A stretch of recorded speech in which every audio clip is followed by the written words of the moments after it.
Hi, ladies and gentlemen. Jack O'Malley here with you. Sorry, just getting ready. I am recording this update early because I have been on Zoom calls all morning. We've talked about new procedures in my committee with our clerk.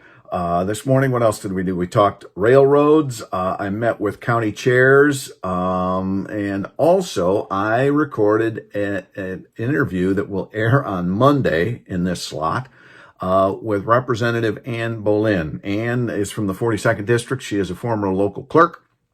She is now a state representative, and she is the chair of our elections committee, and she is vowing and will move forward with investigating and working on election reform or updates that need to be needed. So that is going to air on Monday. So be ready for that. All right. I did it early because it's a big file and we had to clean it up a little bit, and I wanted to make sure it was all good. So we didn't just sit here like this. So you'll see that Monday, and I'll remind you that because I think it was a great interview with Ann Boleyn to talk about what she's hoping and how we can move forward to restore confidence in our election process with many, many citizens. So that's Monday night. All right, I want to touch base on a few other things. I want to go back briefly to the state of the state the other night, now that I've had a little time to process it too. That was a beautiful kickoff to the governor's reelection campaign. Tip of the hat to the gov on that one. Especially with that little infomercial that started it.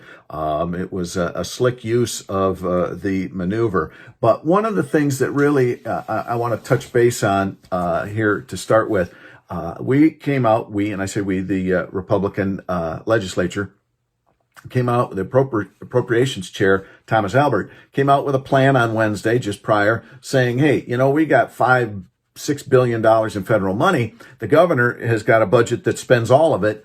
Well, we've got a budget that right now is appropriating a fraction of that. We're holding some in reserve. Why? Because we want to focus on things that we feel are important and that we think are needed, like property tax relief to all these businesses that have been closed.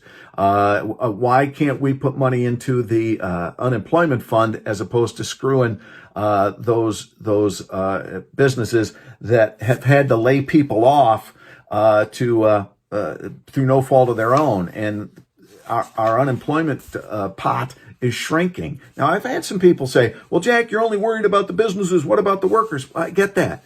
But remember, you ain't got a job if the business isn't there.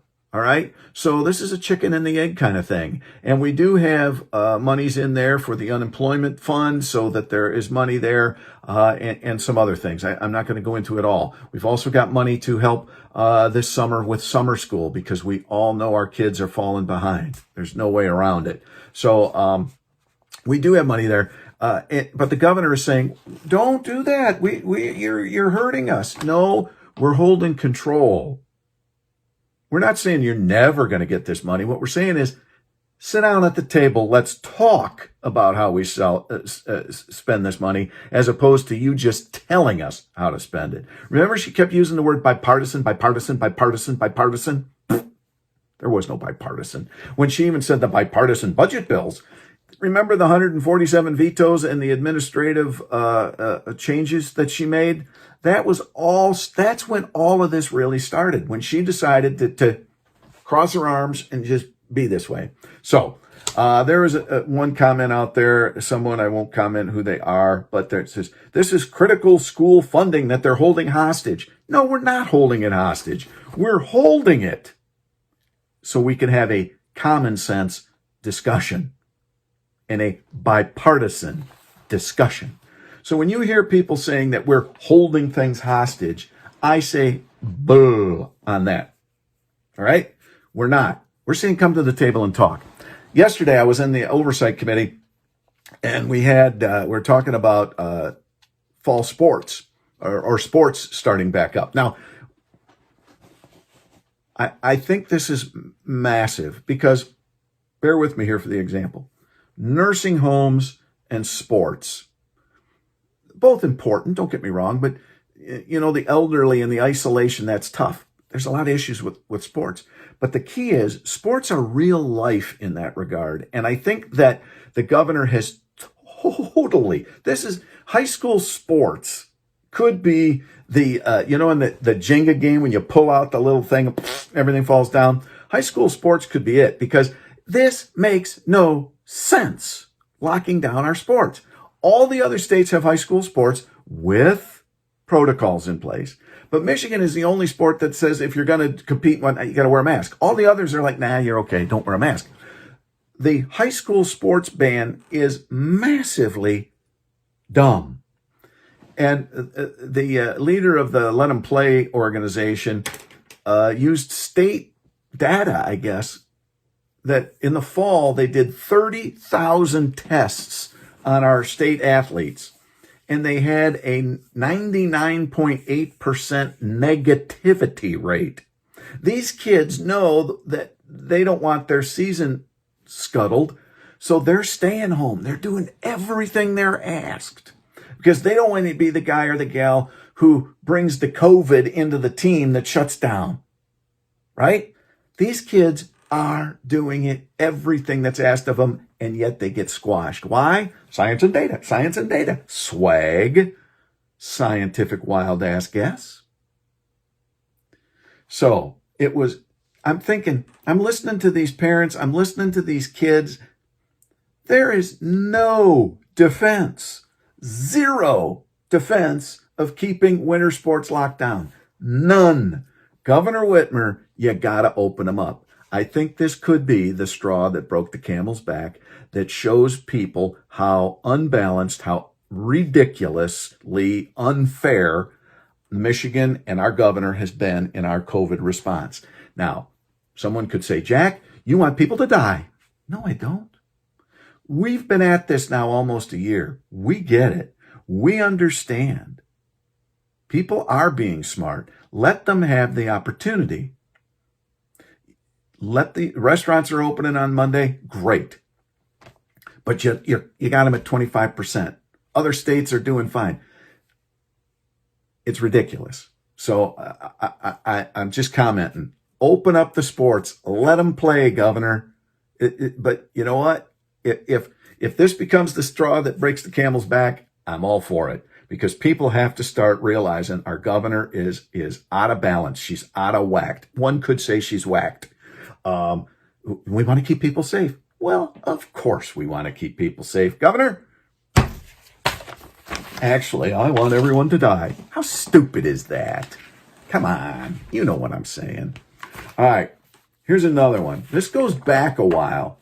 The state auditor. I remember when we were doing our COVID oversight, and we had the guy in from the Department of Management and Budget. They procure and buy all the crapola the state needs. And, when it came to PPE, they were like, well, we hit all our projections. And I said, well, could your projections have been too low since everybody still needed it? And we talked about how other states were so much more efficient in their PPE procurement.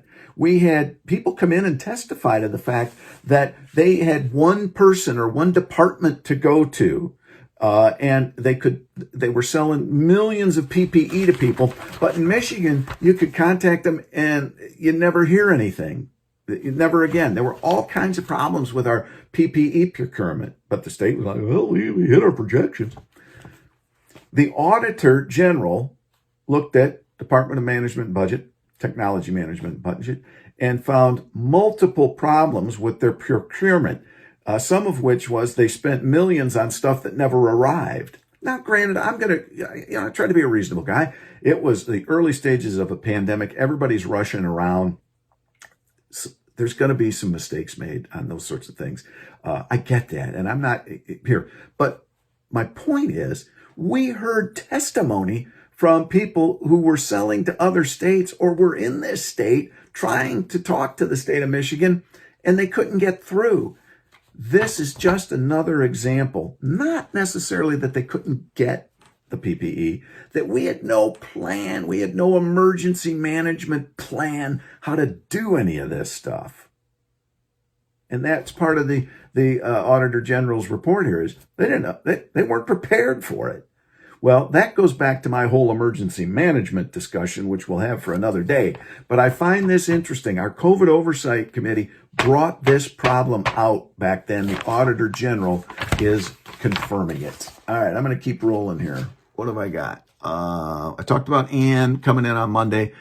Please, Monday, we're talking election, where we're headed with election investigation and integrity. So that's on Monday night. Make sure you tune in. I'm going to leave you with this happy letter here today. I get a lot of keyboard pounders who call me everything, and every name in the book, and accuse me of all sorts of things when I'm just trying to be open and transparent to you. But I'll leave you with this one. I won't use any names or anything, but it's in district, and that's why it touched my heart. I'm homeschooling my 4-year-old who is currently enjoying her free playtime. I'm scarfing down lunch watching your Facebook update regarding the state of the state. When you laughed in that video, my daughter, who's 4 years old, with zero hesitation, dropped her toys, sprinted to the table and said, "Mommy, how come you're watching Santa talk?" Ho, ho, ho. She was then very confused to see Santa in a suit and tie. I told her that us parents needed help with some grown-up things, so Santa dressed in his fancy clothes to help us out. Oh my goodness. She says that moment of innocence with my child she wanted to share it, and she wanted to thank me for the laughter that filled her house in the afternoon. So I am happy that I was able to help a constituent that way. And if you're listening, Mom, let your daughter know that Santa appreciates that. And, Santa wears that suit when he's working at Christmas. Otherwise, it's day-to-day stuff because I kind of got to blend in. Have a great weekend, everybody. Election, integrity, and the chair of the committee on Monday night, Ann Boleyn. Make sure you're watching. All right, I'm out. Keep praying for us, okay? I'll keep praying for you.